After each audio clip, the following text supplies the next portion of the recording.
اعوذ باللہ من الشیطان الرجیم بسم اللہ الرحمن الرحیم وَإِذَا قِيلَ لَهُمْ آمِنُوا بِمَا أَنزَلَ اللَّهُ قَالُوا نُؤْمِنُ بِمَا أُنزِلَ عَلَيْنَا وَيَكْفُرُونَ بِمَا وَرَاءَهُ وَهُوَ الْحَقُّ مُصَدِّقًا لِمَا مَعَهُمْ قُلْ فَلِمَ تَقْتُلُونَ أَنْبِيَاءَ اللَّهِ مِنْ قَبْلُ إِنْ كُنْتُمْ مُؤْمِنِينَ وَلَقَدْ جَاءَكُمْ مُوسَى بِالْبَيِّنَاتِ ثُمَّ اتَّخَذْتُمُ الْعِجْلَ مِنْ بَعْدِهِ وَأَنْتُمْ ظَالِمُونَ وَإِذْ أَخَذْنَا مِيثَاقَكُمْ وَرَفَعْنَا فَوْقَكُمُ الطُّورَ خُذُوا مَا آتَيْنَاكُمْ بِقُوَّةٍ وَاسْمَعُوا قَالُوا سَمِعْنَا وَعَصَيْنَا وَأُشْرِبُوا فِي قُلُوبِهِمُ الْعِجْلَ بِكُفْرِهِمْ قُلْ بِئْسَ مَا يَأْمُرُكُمْ بِهِ إِيمَانُكُمْ إِن كُنتُم مُّؤْمِنِينَ۔ سورہ بقرہ شروع ہے۔ سورہ بقرہ کا مقصد ہے بیان چار مسائل کا: اسباب توحید، اسباب رسالت، جہاد فی سبیل اللہ کا بیان اور انفاق فی سبیل اللہ کا بیان۔ یہ سورت چار حصوں میں تقسیم بھی ہے۔ پہلا حصہ آیت نمبر 1 سے لے کر آیت نمبر 100 تک ہے۔ دوسرا حصہ آیت نمبر 101 سے لے کر آیت نمبر 176 تک ہے۔ تیسرا حصہ آیت نمبر 177 سے لے کر 253 تک، اور چوتھا حصہ 254 سے لے کر سورت کے آخر تک ہے۔ پہلے حصے میں اسباب توحید، دوسرے حصے میں اسباب رسالت، تیسرے حصے میں جہاد فی سبیل اللہ کا بیان اور چوتھے حصے میں انفاق فی سبیل اللہ کا بیان کیا جاتا ہے۔ پہلا حصہ ہمارا شروع ہے۔ یہ پہلا حصہ پھر مزید 3 بابوں میں تقسیم بھی ہے، جس میں پہلا باب آیت نمبر 1 سے لے کر آیت نمبر 20 تک ہے۔ دوسرا باب آیت نمبر 21 سے لے کر آیت نمبر 39 تک ہے، اور تیسرا باب آیت نمبر 40 سے لے کر اس حصے کے آخر تک ہے، آیت نمبر 100 تک ہے۔ پہلے باب میں 3 فرقوں کا بیان کیا گیا، دوسرے باب میں خطاب عام تھا، تیسرا باب آیت نمبر 40 سے خطاب خاص کے ساتھ شروع ہے۔ خاص خطاب دیا جاتا ہے بنی اسرائیل کو کہ اگر عام لوگ نہیں مانتے تو تم لوگ تو مان لو کہ تمہیں اسی مسئلے کی وجہ سے خاص کیا گیا ہے۔ مخلوق پر، اس زمانے کے مخلوق پر تمہیں خاص کیا گیا ہے تو تمہیں تو مان لینا چاہیے۔ اس خاص خطاب میں پہلا رکوع بطور تمہید، اور تمہید میں 3 صفات، 3 خباثتیں بیان کی جاتی ہے اہل کتاب کی، اس کے مقابل 3 صفات بیان کی جاتی ہے مومنوں کی: تحریف، کتمان حق اور ترک عمل اہل کتاب کی خباثتیں ہیں، اور مومنوں کی صفات صبر، صلاۃ اور ایمان بالآخرت۔ آیت نمبر 47 سے پھر 6 خطابات مزید دیے جاتے ہیں بنی اسرائیل کو، جس میں سے پہلا خطاب آیت نمبر 47 سے لے کر 62 تک، اور اس پہلے خطاب میں 8 نعمتیں جو بنی اسرائیل پر اللہ نے کی تھی اور 2 نعمتیں اس کا بیان ہوا، اور تتمہ خطاب کا بالترغیب الی الایمان والعمل الصالح۔ دوسرا خطاب آیت نمبر 63 سے لے کر آیت نمبر 82 تک، اور دوسرے خطاب میں 3 خباثتیں پرانے یہودیوں کی اور 4 خباثتیں موجودہ یہودیوں کی ذکر کی گئی، اور تتمہ کیا گیا خطاب کا بالتخویف بالبشارت۔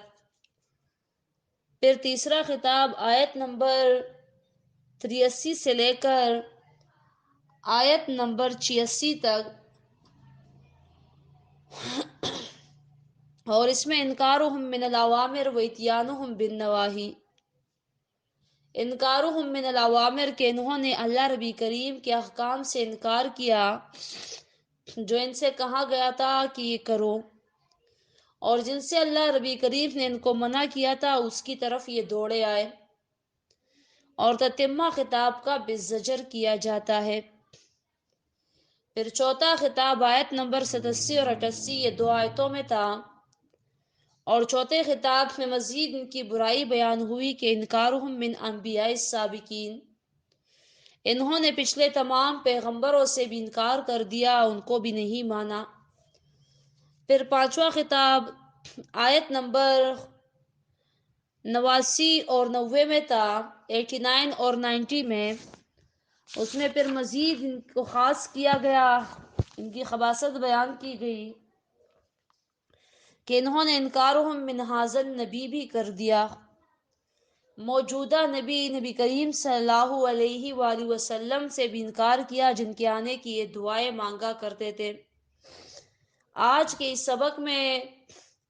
آیت نمبر 91 سورہ بقرہ پہلا پارہ، اب یہاں سے لے کر آیت نمبر 96 تک یہ چھٹا خطاب ہے، اور اس چھٹے خطاب میں ان کی مزید اس چھٹے خطاب میں روشنی ڈالی جاتی ہے باقی تمام 5 خطابوں پر۔ اس چھٹے خطاب میں روشنی ڈالی جاتی ہے باقی کے 5 خطابوں پر، جو باقی خطاب ذکر کیے گئے۔ اللہ ربی کریم فرماتے ہیں وَإِذَا قِيلَ لَهُمْ آمِنُوا بِمَا أَنزَلَ اللَّهُ وَإِذَا قِيلَ لَهُمْ آمِنُوا، اور جب کہا جائے ان سے آمنو ایمان لے کر آؤ، بما اس کتاب پر، انزل اللہ جو نازل کی ہے اللہ نے، قالوا نؤمن بما انزل علینا، کہا انہوں نے ہم ایمان لاتے ہیں اس کتاب پر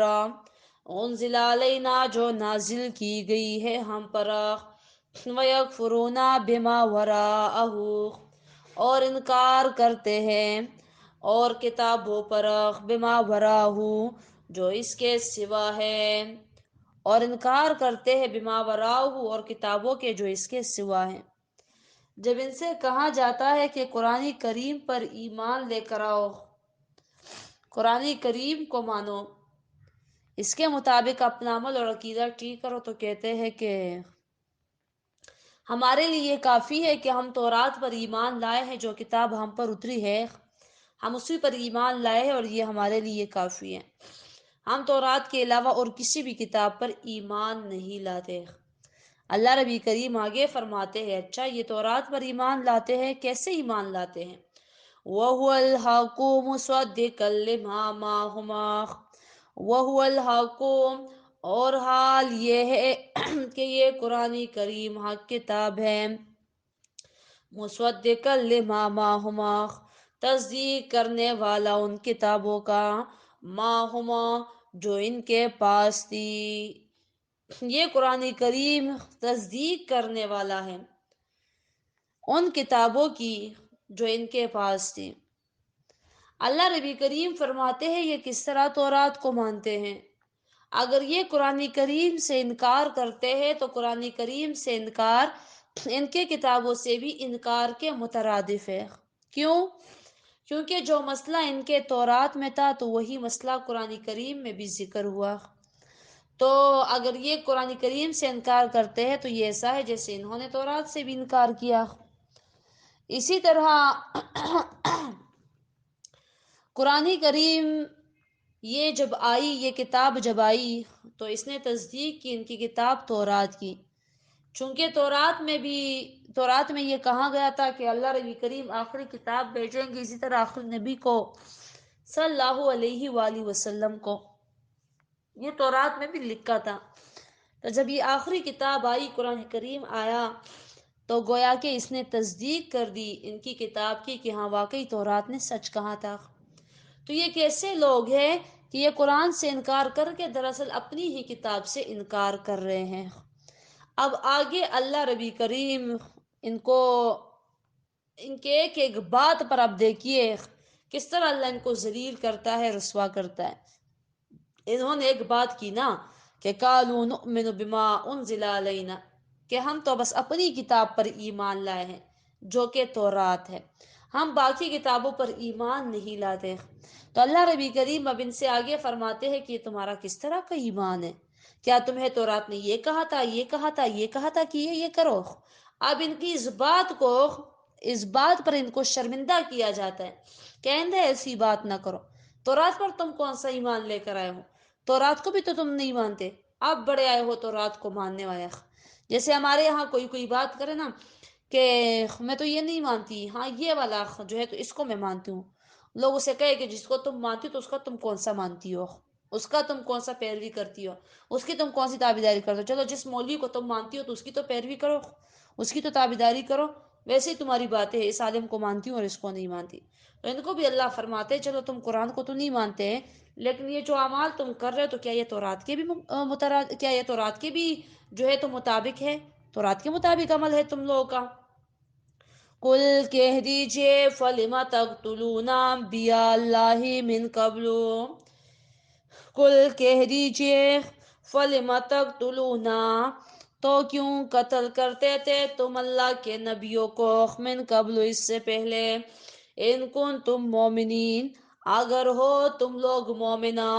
اچھا، بڑے اچھے مومن ہو، اگر تم تورات کے مومن ہو، اگر تم تورات پر ایمان لانے والے ہو، پھر ذرا یہ تو بتاؤ کہ کیا تمہیں تورات نے حکم دیا ہے کہ تم انبیاء کو قتل کرو؟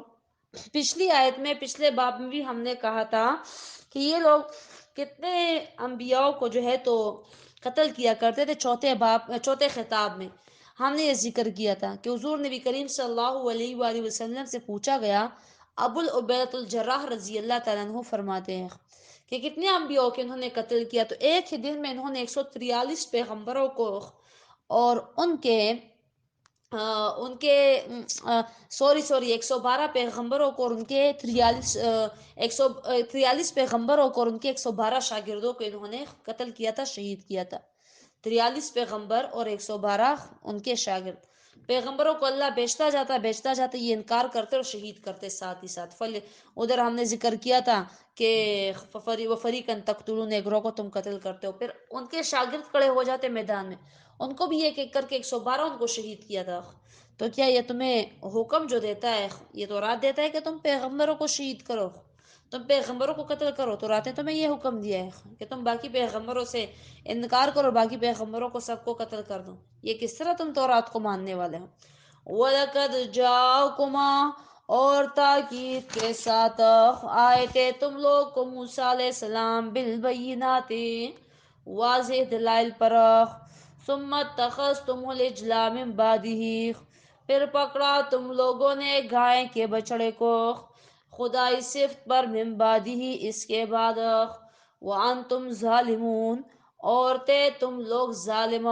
یا ہو تم لوگ ظالم۔ اچھا، تم لوگ تو تورات کو مانتے ہو نا،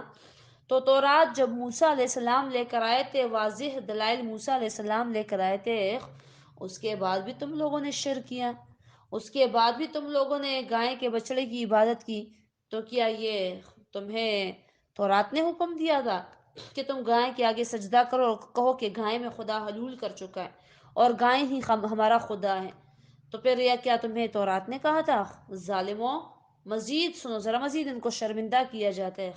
کہ تم تورات بھلا کب مانتے تھے؟ تو رات منوانے کے لیے بھی تو میں تمہارے اوپر پہاڑ طور کو کھڑا کرتا تھا، طور کے پہاڑ کو تمہارے اوپر صاحبہ کی طرح پکڑتا تھا، زبردستی تم لوگوں سے منواتا تھا، اور پھر تم لوگ انکار کر دیتے تھے۔ ان کی ایک بات کو اب مزید اللہ یاد کروا رہا ہے۔ وَإِذْ أَخَذْنَا مِيثَاقَكُمْ وَرَفَعْنَا فَوْقَكُمُ الطُّورَ وَإِذْ أَخَذْنَا مِيثَاقَكُمْ، اور یاد کرو لیا ہم نے وعدہ تم لوگوں سے،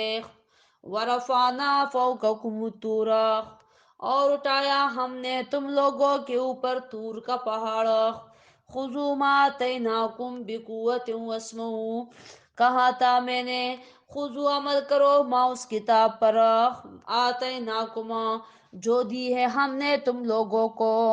بِقُوَّةٍ کوشش کے ساتھ، وَاسْمَعُوا اور مانو اسے۔ اللہ ربی کریم فرماتے ہیں کہ تورات منوانے کے لیے بھی میں تمہارے اوپر طور کے پہاڑ کو پکڑا کرتا تھا۔ اگر آپ کو یاد ہو تو یہ ہم دوسرے خطاب کے شروع میں ہی پڑھ چکے تھے، نقض العہود میں، اسی صورت میں آیت نمبر 63 سے جب دوسرا خطاب شروع ہوا تو وہاں پر ہم اس کو پڑھ چکے ہیں کہ اللہ ربی کریم ان سے کہتا تھا کہ مانو تورات کو یہ نہیں مانتے تھے تو اللہ ان کے اوپر طور کے پہاڑ کو ایسے صاحبہ کی طرح، مطلب چھت کی طرح پکڑ لیتا تھا کہ تورات کو مانتے ہو کہ نہیں، یا تمہارے اوپر میں طور کا پہاڑ گرا دوں۔ یہ کہتے تھے مانتے قالوا سمعنا، مانتے جی مانتے اللہ ہم مانتے ہیں۔ اور جب طور کے پہاڑ کو ہٹا دیا جاتا واسینا، پھر یہ کہتے کہ انکار کرتے ہم، پھر انکار کر لیتے تھے۔ یہ واسینا قالوا سمعنا کہتے تھے یہ مانتے ہم، واسینا اور انکار کرتے ہم، یہ نہیں کہ واسینا یہ منہ سے بولتے تھے کہ انکار کرتے ہم، نہیں، یہ واسینا یہ عمل کے اعتبار سے بولتے تھے۔ اللہ ربی کریم سے فرماتا تھا کہ تم مانتے ہو، یہ کہتے ہم مانتے ہیں، لیکن دل میں اور عملی طور پر یہ مانتے نہیں تھے۔ ایک قولی اظہار ہوتا ہے اور ایک فعلی اظہار ہوتا ہے۔ قولی اظہار یہ ہوتا ہے کہ بندہ منہ سے کہے کہ میں یہ کام نہیں کرتا، میں یہ نہیں مانتا، اور عمل اظہار یہ ہے کہ بندہ منہ سے تو نہ کہے، لیکن عمل اظہار زیادہ سخت ہوتا ہے کہ بندہ منہ سے نہ کہے لیکن وہ کام کرے بھی نہ، اتنا مضبوط اور اٹل ہو اپنے سخت گندے عقیدے میں کہ وہ کام سرے سے کرے ہی نہ، بلکہ وہ خاموش رہے لیکن عمل سے وہ کام نہ کرے جو اللہ کہیں، یا جو کوئی بڑا اسے کہے وہی کرے جو اس کی مرضی ہو۔ تو یہ منہ سے تو کہتے تھے کہ مانا ہم نے، لیکن عملاً انکار کرتے تھے، منہ سے نہیں کہتے تھے کہ ہم نہیں مانتے، یہاں تو پھر کافر بن جانا تھا، لیکن عمل نہیں کرتے تھے۔ جیسے مسلمان منہ سے تو کبھی انکار نہیں کریں گے کہ ہمیں قرآن کریم نہیں پسند معاذ اللہ، یا ہمیں سنت نہیں پسند معاذ اللہ، منہ سے تو یہی کہتے ہیں کہ ہم عاشق رسول ہیں، منہ سے تو یہی کہتے ہیں کہ ہمیں قرآن پڑھنا بڑا پسند ہے، اور ہم چاہتے ہیں کہ ہم قرآن کریم پڑھیں، ہم چاہتے ہیں کہ ہم عالم بن جائیں، ہمارے بچے عالم بن جائیں، لیکن اور ہم عاشق رسول ہیں، اور ہم عاشق خدا ہے، اور ہم یہ ہے اور ہم وہ ہیں، بڑی تعریف ہے، ہم بڑے نیک لوگ ہیں اور ہمارے خاندان بڑا مذہبی اور دینی ہے، لیکن آپ ان کے اعمال کی طرف دیکھیں تو آپ کو ان کے قول اور فعل میں واضح تضاد نظر آئے گا۔ ان کا جو فعل ہوتا ہے، جو عمل ہوتا ہے، وہ قول کے بالکل مخالف ہوتا ہے۔ ان کی آپ شادیاں دیکھیں، ان کی آپ غمیاں دیکھیں، ان کا آپ رہن سہن دیکھیں، طور طریقے دیکھیں، عقائد دیکھیں، چلنا پھرنا دیکھیں، کھانا پینا دیکھیں، سونا جاگنا دیکھیں، تو سب کیا ہوتا ہے؟ سب قرآن کریم اور سنتوں کے مخالف ہوتا ہے، یعنی عملی طور سے انکار کرتے ہیں اور زبانی طور سے مانتے ہیں۔ ایسے یہودیوں کا بھی طریقہ تھا، یہ زبانی طور سے تو مانتے تھے کہ ہم عاشق تورات اور ہم عاشق موسیٰ ہیں، لیکن عملی طور پر وہ اعمال نہیں کرتے تھے جو اللہ ربی کریم ان سے کہا کرتا تھا۔ عمل وہی کرتے تھے جو ان کے باپ دادا نے ان کے لیے وضع کیا، جو ان کے بڑے کرتے تھے، یا جو مشرک پیر فقیر مولوی ان کے لیے بناتے تھے، یہ وہی کرتے تھے، بالکل ہمارے مسلمانوں کی طرح۔ عاشق تو انہوں نے رسول کا ہونا ہے، لیکن عمل وہ کرنا ہے جو پیر ان کے لیے وضع کرے۔ عاشق تو انہوں نے خدا کا ہونا ہے، لیکن عمل انہوں نے وہ کرنا ہے جو ان کے آباء و اجداد نے کیا ہو، جو ان کے ماں باپ نے کیا ہو، جو ان کے پیر اور گندے مولوی اور گندے پیر فقیر کرے، جو دنیا پرست دین فروش مولوی کرے، پیر کرے، یہ وہ والا عمل کریں گے، لیکن بنام عاشق رسول بھی ہوں گے اور بنام جو ہے تو عاشق خدا بھی ہوں گے۔ بالکل یہی کام یہودیوں کا تھا، منہ سے کہتے تھے مانتے جی مانتے، لیکن عمل ان کا خلاف تھا۔ اور دوسرا یہ بھی کہ یہ جو منہ سے کہتے تھے کہ ہم مانتے ہیں، یہ بھی صرف سختی کے وقت میں کہتے تھے۔ سختی کس چیز کی؟ سختی جب طور کا پہاڑ ان پر کھڑا کر دیا جاتا تھا تب یہ سختی ہوتی تھی نا، طور کا پہاڑ ان کے اوپر ہوتا تھا، طور کا پہاڑ ان کے اوپر ہوتا تھا، تو یہ ڈرتے تھے کہ ایسے نہ ہو یہ ابھی ہمارے اوپر جو ہے تو گر جائے، ایسے نہ یہ ابھی ہمارے اوپر گر جائے، تو یہ بڑا ڈرا کرتے تھے. تو یہ کہتے تھے اللہ مانتے ہیں، اس کے بعد ہم کوئی خلاف شریعت کام نہیں کریں گے، خلاف تورات کام نہیں کریں گے. جیسے اللہ پہاڑ ہٹا دیتا تو وہ سینا، وہی پرانا طرز عمل شروع ہو جاتا، وہی پرانی طرز زندگی ان کی شروع ہو جاتی. یہ بھی بالکل آج کے مسلمانوں پر فٹ ہے. مسلمانوں کو آپ دیکھیے، یہ بھی جب کوئی ان پر کوئی سختی آتی ہے، اللہ کی طرف سے کوئی تکلیف آتی ہے، یا وہ زلزلے کی صورت میں ہو، یا سیلابوں کی صورت میں ہو، یا وباؤں کی صورت میں ہو، یا کوئی جسمانی مالی کوئی تکلیف ان کو ذاتی طور پر ملے، اجتماعی نہ ملے، مسلمانوں کو اپنے اپنے گھر میں کسی کی کوئی تکلیف آ جائے نا، کہتے ہیں ہائے اللہ ہم نے پکا مسلمان بننا ہے، ہم نے یہ کرنا ہے، ہم نے وہ کرنا ہے، یا اللہ میرے گناہوں کو معاف فرما دے، میری تکلیف ہٹا دے، میرے غم ہٹا دے، میرے مال میں اضافہ کر دے، میرے صحت میں اضافہ کر دے. لیکن آپ دیکھیے جب اللہ ربی کریم اس کی ذاتی کوئی تکلیف ہٹا دیتا ہے، یا وہ اجتماعی جو مسلمانوں پر کوئی تکلیف آئی ہو، زلزلے، سیلاب، یا کسی وبا کی صورت میں، بارشوں کے نہ ہونے کی صورت میں، یا بارشوں کی زیادتی کی صورت میں، جو بھی عذاب ہو، وہ جب اللہ ربی کریم ہٹا دیتا ہے تو پھر یہ کیا کرتے ہیں، واسینا، پھر وہ ہمارے پشتوں کا وہ ہے مقولہ ہے، زوڑ مولا زڑی طرح ہے. پھر ان کا پرانا ڈگر ہوتا ہے اور پرانے زندگی کا جو طریقہ ہوتا ہے یہ اسی پر چلنا شروع کر دیتے ہیں. پھر ان کو نہ دین یاد رہتا ہے، نہ عاشق رسولی یاد رہتی ہے، نہ اللہ سے کیے گئے وعدے یاد رہتے ہیں، اور نہ وہ آیا ہوا عذاب، نہ وہ آئے ہوئے جو ہے تو تکالیف جو ان پر آئے تھے، جو عذاب ان پر آئے تھے، وہ پھر ان کو یاد نہیں رہتے. یہ پھر سارا کچھ بھول جاتے ہیں. تکلیف کے وقت میں خدا خدا، تکلیف جب ہٹ جائے تو پھر یہ خوشی اور مستی میں اتنا گر جاتے ہیں کہ یہ خدا کو بھول جاتے ہیں، یہ قرآن کریم کو بھول جاتے ہیں، یہ سنت نبوی صلی اللہ علیہ وآلہ وسلم کو بھول جاتے ہیں. پھر یہ وہی کرتے ہیں جو ان کی اپنی مرضی ہوتی ہے، جو ان کا اپنا دل چاہتا ہے، گناہوں میں پھر سے مست ہو جاتے ہیں. تو مسلمان بھی تکلیف کے وقت خدا کو یاد کر لیتے ہیں، اور جب تکلیف ہٹ جائے تو پھر خدا کو بھول جاتے ہیں. اللہ فرماتے ہیں مزید ان پر اب رد کیا جاتا ہے، وَأُشْرِبُوا فِي قُلُوبِهِمُ الْعِجْلَ بِكُفْرِهِمَا، اور پلائی گئی تھی ان کے دلوں میں محبت گائے کے بچڑے کی، اور پلائی گئی تھی ان کے دلوں میں گائے کی محبت، اور پلائی گئی تھی ان کے دلوں میں خدائی محبت گائے کے بچڑے کی، بِكُفْرِهِمْ، ان کے کفر کے سبب، اور پلائی گئی تھی ان کے دلوں میں خدائی محبت گائے کے بچڑے کی، ان کے کفر کے سبب. دیکھیے یہاں پر کمال دیکھیے قرآن کریم کا. قرآن کریم یہ نہیں کہتا کہ وہ اکلوا فی قلوبہم العجل بکفرہم، اور کھائی گئی تھی ان کے دلوں میں وہ محبت گائے کے بچڑے کی، خدائی محبت، کہ انہوں نے گائے کی محبت کھائی ہوئی تھی. نہیں، گائے کی محبت ایسا تھا جیسے انہوں نے پی ہوئی تھی گائے کی محبت. پتہ ہے کیوں؟ کھانا نہیں کہا، پانی کہاں. کیوں؟ کیونکہ پانی بڑا جلد جزو بدن بن جاتا ہے، پانی بڑا جلد جو ہے تو جسم میں سرائت کر جاتا ہے، جسم میں اپنی جگہ بنا لیتا ہے. پانی بڑا جلد جسم کے رگ رگ میں پہنچ جاتا ہے. ادھر آپ نے پانی پیا، ادھر آپ کی پیاس بجھی، اور ادھر آپ کے ٹنڈک پہنچے، آپ کے پورے جسم میں، گردوں میں، جہاں جہاں پانی کی ضرورت ہے پورے رگوں میں پانی پھیل گیا سیکنڈز میں. پانی سے اسی وقت پیاس بجھ جاتی ہے. لیکن کھانا جب ہم کھاتے ہیں تو بھوک ہماری ایک دم سے نہیں مٹتی کہ ہم نے ایک نوالا کھا لیا اور سیکنڈ میں ہم بھر گئے. کھاتے 10 منٹ 15 منٹ سلو کھائے، سنت کے طریقے کے مطابق 20 منٹ، آدھا گھنٹہ. پھر وہ جب ہم کھا لیتے ہیں تو اس کا یہ بھی نہیں ہوتا کہ ابھی کھا اور ابھی ہضم ہوا اور ابھی آپ پھر سے کھانے لگ جاؤ. نہیں، پھر 3-4 گھنٹوں تک وہ کھانا پڑا رہتا ہے معدے میں، ہضم ہوتے ہوتے اس کو 6-7 گھنٹے لگ جاتے. اس کے بعد پھر ہمیں بھوک لگتی ہے. وہ جزو بدن پورے ایک دن میں بنتا ہے، مطلب جزو بدن بننے میں اس کو پورا ایک دن لگ جاتا ہے. معدے سے جلدی نکل جاتے ہیں، ہمیں بھوک لگ جاتی ہے، لیکن ابھی اس سے خون نہیں بنا ہوتا، وہ خون ابھی شامل نہیں ہوتا، اس میں پورا پروسیس چلتا ہے، جگر تک جانا، اور جگر سے پھر دل کو آنا، اور دل سے پھر رگوں میں جانا، پورا دن گزر جاتا ہے. لیکن ہم جب بھوک لگنے میں ہمیں 5-6 گھنٹے 7 گھنٹے اس طرح گزر جاتے ہیں. لیکن یہ پانی یہ سیکنڈ میں جزو بدن بن جاتا ہے. تو ان کے اس شرک سے محبت کے بارے میں ذکر کیا گیا کہ یہ شرک، ان کو اس شرک سے، اس گائے سے ایسی محبت بن گئی کہ ابھی موسیٰ علیہ السلام گئے نہیں تھے کوئی طور، ابھی سامری نے ان سے کہا نہیں تھا کہ آ جاؤ اس گائے کے بچڑے کے آگے سجدے میں گرو. ابھی جیسے انہوں نے سامری نے کہا کہ دیکھو خدا تو موسیٰ تو خدا کے پاس چلا گیا سورہ طٰہٰ میں آئے گا، لیکن خدا تو یہاں پر گائے کے بچڑے میں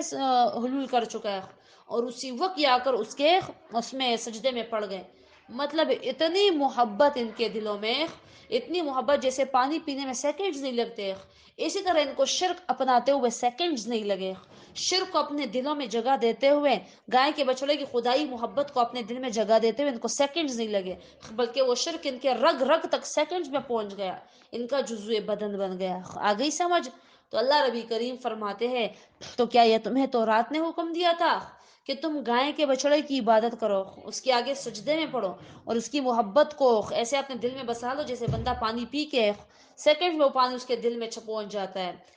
وَأُشْرِبُوا فِي قُلُوبِهِمُ الْإِجْلَالَ بِكُفْرِهِمْ، اور پلائی گئی تھی ان کے دلوں میں محبت گائے کی، اور پلائی گئی تھی ان کے دلوں میں خدائی محبت اجلا گائے کی، بِكُفْرِهِمْ ان کے کفر کے سبب۔ قُلْ بِئْسَ مَا يَأْمُرُكُمْ بِهِ ایمانکم، قل کہہ دیجئے بِئْسَ مَا يَأْمُرُكُمْ، بہت بری ہے وہ چیز، یامرکم حکم دیتی ہے جس پر، جو حکم دیتی ہے تم لوگوں کو بھی جس پر، ایمانکم تم لوگ کے ایمان، یہ چیزیں تو بہت ہی بری ہے جس پر تمہارا ایمان تجھے حکم دیتا ہے۔ انہوں نے کہا تھا نا ہم تو رات پر ایمان لانے والے ہیں، تو اللہ فرماتے بڑا پیارا تیرا ایمان ہے کہ جو تمہیں اتنی بری بری چیزوں پر حکم دیتا ہے کہ تم انبیاء کو قتل کرو، تم گائے کے بچڑے کو خدائی صفت پر پکڑو، تم جو ہے تو رات کو نہ مانو، تم جو ہے تو شرک کرو، اور تم جو ہے تو کہو کہ میں نے مانا اور پھر نہیں مانا، منافقت کرو، یہ تو بہت برا ایمان ہے تمہارا۔ آج مسلمان کے لیے بھی مسلمان، یہ تمہارا کیسا ایمان ہے خدا پر، یہ تمہارا کیسا ایمان ہے خدا پر کہ تم خدا کے ساتھ اور شریک ٹھہراتے ہو، تم خدا کے ساتھ اور لاڈلے اور جو ہے تو حصہ دار، حاجت روا، مشکل کشا، داتا، غوث اعظم وغیرہ وغیرہ یہ سارا ٹھہراتے ہو۔ کیا یہ تمہیں تمہارا ایمان حکم دیتا ہے؟ یہ تمہارا کیسا ایمان ہے خدا پر کہ تم خدا کو ایک نہیں مان سکتے، تم خدا کو شرک سے پاک نہیں سمجھتے؟ اسی طرح اے مسلمان، یہ تمہارا کیسے ایمان ہے کہ یہ ایمان تمہیں پیغمبر صلی اللہ علیہ وآلہ وسلم کے ساتھ شرک پر مجبور کر دیتا ہے؟ پیغمبر علیہ الصلوۃ والسلام کے ساتھ بھی شرک کیا جاتا ہے، ان کے ساتھ بھی شرک یہ گناہ ہی ہے، جیسے اللہ کے ساتھ شرک گناہ ہے سب سے بڑا، ایسے پیغمبر پاک صلی اللہ علیہ وآلہ وسلم کے ساتھ بھی شرک گناہ ہے۔ ان کی ذات میں کسی اور کو رکھنا بھی گناہ ہے، تو اسی طرح ان کی سنتوں میں کسی اور کو پکڑنا بھی شرک ہے۔ جیسے اللہ کی ذات کے ساتھ بھی کسی اور کو رکھنا شرک ہے، تو اللہ کی صفات میں بھی کسی اور کو رکھنا شرک ہے نا، اسی طرح پیغمبر پاک صلی اللہ علیہ وسلم کی ذات میں کسی اور کو رکھنا بھی شرک ہے کہ تم معاذ اللہ کسی اور کو پیغمبر جانو، جیسے قادیانی وغیرہ کے، تو وہ بھی کافر ہے نا۔ تو اسی طرح یاد رکھے پیغمبر پاک صلی اللہ علیہ وآلہ وسلم کی صفات میں ان کی صفت کیا تھی کہ وہ سنت ہمارے لیے وضع کرتے تھے، شریعت ہمارے لے کر آئے، ان کی بات ہم مانیں گے۔ آج تم ان کی وہ صفت لے کر جو ہے تو کسی پیر کو دے دو، کسی مولوی کو دے دو کہ نہیں یہ میرے پیر نے کہا، یہ میرے مولوی نے کہا، تو یہ کام بھی میں کروں گا، یہ بات بھی میں مانوں گا، یہ عرصے میں کروں گا، میلادے میں کروں گا، چہلے میں کروں گا، برسیہ میں کروں گا، اسی طرح یہ تیسرے چوتھے باقی بھی جتنے نئے نئے کام، شب برات اور محرم کے اور سفر کے اور 11ویں 12ویں جو ہم نے دین میں نیا نیا نکال رکھا ہے، یہ سارا تمہارے لیے پیروں فقیروں نے پیارا کیا ہے اور تم یہ کرتے ہو، تو یاد رکھو یہ تم پیغمبر علیہ الصلوۃ والسلام کی صفات میں ان کے ساتھ شرک کر رہے ہو، تو یہ تمہارا کتنا پیارا ایمان ہے جو تمہیں اللہ اور اللہ کے رسول کے ساتھ شرک پر مجبور کر دیتے ہیں۔ یہ تمہارا کتنا پیارا ایمان ہے کہ تمہارے گھر سے سنتوں کے جنازے نکلتے ہیں، شادیوں میں بھی، غمیوں میں بھی، پھر لگتا نہیں ہے کہ یہ کسی مسلمان کا گھرانہ ہے، پھر لگتا نہیں ہے کہ یہ کسی ایماندار کا گھرانہ ہے۔ شادیوں میں دیکھو تو وہ ڈی جے، وہ ہا ہو، وہ مہندیاں، وہ مایو، وہ رسم و رواج، سارا کچھ تم کرتے ہو، اور اس میں دیکھو غمیوں میں دیکھو تو کون کون سے جو تمہارے طریقے ہوتے ہیں۔ یہ تمہارا ایمان تمہیں حکم دیتا ہے، مسلمانوں کو بھی یہ ہے کہ کہتے ہیں ہم کہو قرآن کریم کے پاس آؤ، قرآن کریم کو پڑھو، نہیں ہمارا مولوی ہے نا ہم ان کے پاس جاتے ہیں، اور ہم تو بریلوی ہیں، اور ہم تو اہل حدیث ہیں، اور ہم تو فلاں ہیں، اور ہم وہاں سے پڑھتے ہیں۔ تو یہ کس طرح تمہارا قرآن کریم کا پڑھنا ہے کہ تمہارا عمل ابھی تک ٹھیک نہیں ہوا، اور جو ہم دعوت دیتے ہیں تو ہمارے پاس بھی نہیں آتے، اور اوروں کے پاس جو جاتے ہو یا اور تمہیں جو پسند ہے تو ان کی بھی تم نہیں مانتے ہو. یہ کس طرح تمہارا ایمان ہے؟ یہ کیسے تمہارا ایمان ہے کہ تمہیں ان تمام غلط کاموں پر حکم دیتا ہے؟ بہت برا ایمان ہے تمہارا تو. ان کنتم مومنین، اگر ہو تم لوگ مومنا. کس طرح کے تم مومن ہو؟ شرکیات کرتے ہو، بدعات کرتے ہو، خرافات کرتے ہو، رسومات کرتے ہو، ظلم و زیادتی کرتے ہو، جھوٹ بولتے ہو، غیبت کرتے ہو، پرایا حق مارتے ہو، سود کھاتے ہو، رشوت لیتے ہو، چوری کرتے ہو، زنا کرتے ہو، بے حیائی کرتے ہو، تو کیا ان سب کاموں پر تمہیں تمہارا ایمان حکم دیتا ہے مسلمان ایماندار؟ وَإِذَا قِيلَ لَهُمْ آمِنُوا بِمَا أَنزَلَ اللَّهُ، اور جب کہا جائے ان سے ایمان لے کر آؤ، بما اس کتاب پر، انزل اللہ جو نازل کی ہے اللہ نے، قالو نؤمنو کہتے ہیں یہ ہم ایمان لائے، بما اس کتاب پر، انزل علینا جو نازل کی گئی ہم پر، وَيَكْفُرُونَ بِمَا وَرَاءَهُ اور انکار کرتے ہیں سوا اس کتابوں کے، اور انکار کرتے ہیں ان کتابوں پر جو سوا اس کے ہے، وَهُوَ الْحَقُّ اور حال یہ ہے کہ یہ کتاب، کہ یہ قرآن کریم حق کتاب ہے، مصدقا لما تصدیق کرنے والا ہے ان کتابوں کی جو ان کے پاس تھی. قل کہہ دیجئے فَلِمَ تَقْتُلُونَ انبیاء اللہ تو کیوں قتل کرتے تھے تم اللہ کے نبیوں کو، من قبل اس سے پہلے، ان کنتم مومنین اگر ہو تم لوگ مومنہ، وَلَقَدْ جَاءَكُمْ اور تاکید کے ساتھ آئے تھے تم لوگوں کو موسیٰ علیہ السلام واضح دلائل پر، ثُمَّ اتَّخَذْتُمُ الْعِجْلَ پھر پکڑا تم لوگوں نے گائے کے بچڑے کو خدائی صفت پر، من بعدہ موسیٰ علیہ السلام کے جانے کے بعد، وَأَنْتُمْ ظَالِمُونَ اور ہو تم لوگ ظالم. وَإِذْ أَخَذْنَا وَإِذْ اور یاد کرو، أَخَذْنَا وعدہ لیا تھا ہم نے، میثاقکم لیا تھا ہم نے، میثاقکم وعدہ تم لوگوں سے، ورفعنا اور اٹھایا تھا ہم نے، فوقکم الطور تمہارے اوپر طور کا پہاڑ، خذو کہا تھا ہم نے عمل کرو، ما اس کتاب پر، آتیناکم جو دی ہم نے تم لوگوں کو، بقوت کوشش کے ساتھ، واسمعوا اور سنو اور مانو اسے، قالو کہا انہوں نے، سمعنا مانتے ہیں ہم، وعصینا اور انکار کرتے ہیں ہم، واشربوا فی قلوبہم العجل اور پلائی گئی تھی ان کے دلوں میں خدائی محبت گائے کی ان کے کفر کے سبب. قل کہہ دیجئے بئس ما یأمرکم بہت بری ہے وہ چیز حکم دیتی ہے تم لوگوں کو جس پر ایمان حکم تم لوگوں کے ایمان، ان کنتم مومنین اگر ہو تم لوگ مومنہ. دعا میں یاد رکھیے.